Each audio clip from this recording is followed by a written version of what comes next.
pelaku penganiayaan pimpinan Pondok Pesantren An-Nur dan 2 korban lainnya di Desa Tegal Mulia, Kecamatan Kerangkeng, Kabupaten Indramayu berhasil diamankan. Kabid Humas Polda Jabar Kombes Pol Ibrahim Tompo menyampaikan peristiwa tersebut terjadi pada tanggal 8 Maret tahun 2022 sekitar pukul 2 waktu Indonesia Barat.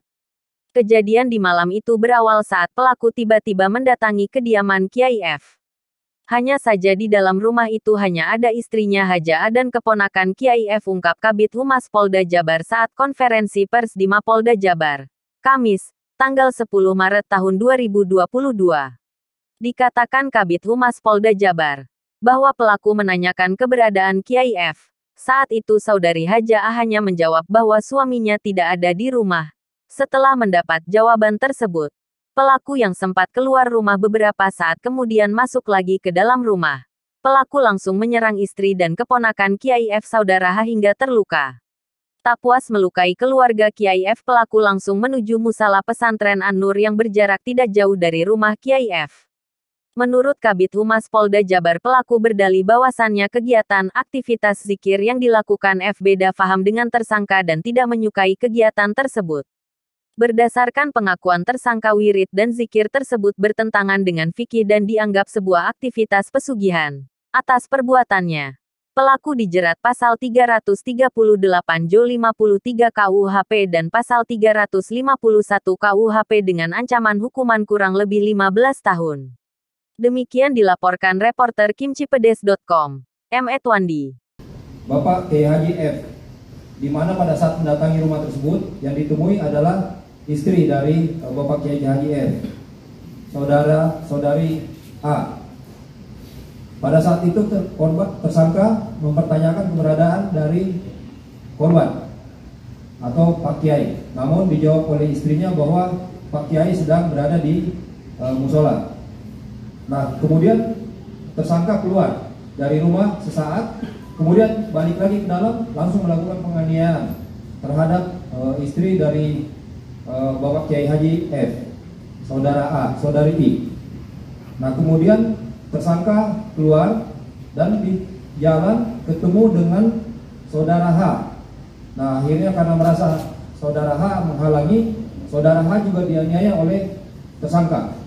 Kemudian tersangka melarikan diri menuju ke musola dan menemui Bapak Kiai Haji F sedang melaksanakan ibadah dan melakukan penganiayaan terhadap Bapak Kiai Haji F.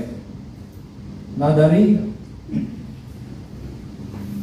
kejadian tersebut akhirnya ketiga korban akhirnya menderita luka akibat senjata tajam seperti arit yang digunakan. Adapun barang bukti berupa satu bilah senjata tajam, arit, kemudian satu potong sarung, kemudian satu setel pakaian, kemudian 2 potong sarung percikan darah, kemudian 2 potong kerudung yang terdapat percikan darah, kemudian bantal, dan 2 unit handphone. Saksi yang sudah diperiksa ini kurang lebih sebanyak 7 orang. Kemudian sudah melakukan pengamanan terhadap saudara tersangka. Motif kejahatannya, pelaku melakukan tindakan terhadap korban karena merasa terganggu dengan adanya aktivitas kegiatan zikir di malam hari dengan mendatangkan banyak orang, di mana menurut tersangka sesuai dengan hasil pemeriksaan dan hasil interogasi dan juga informasi dari masyarakat bahwa tersangka ini memiliki paham yang berbeda sehingga tidak menyukai pelaksanaan wirid tersebut. Dan dari hasil pemeriksaan diperoleh informasi bahwa menurut tersangka wirid tersebut bertentangan dengan fikih yang dia pahami.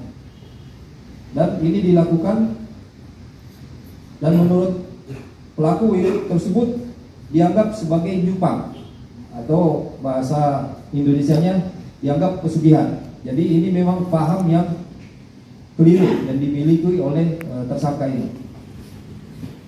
Pasal yang dikenakan ini pasal 338 Junto 53 KUHP dan pasal 351 KUHP. Ancaman hukumannya kurang lebih sekitar 15 tahun.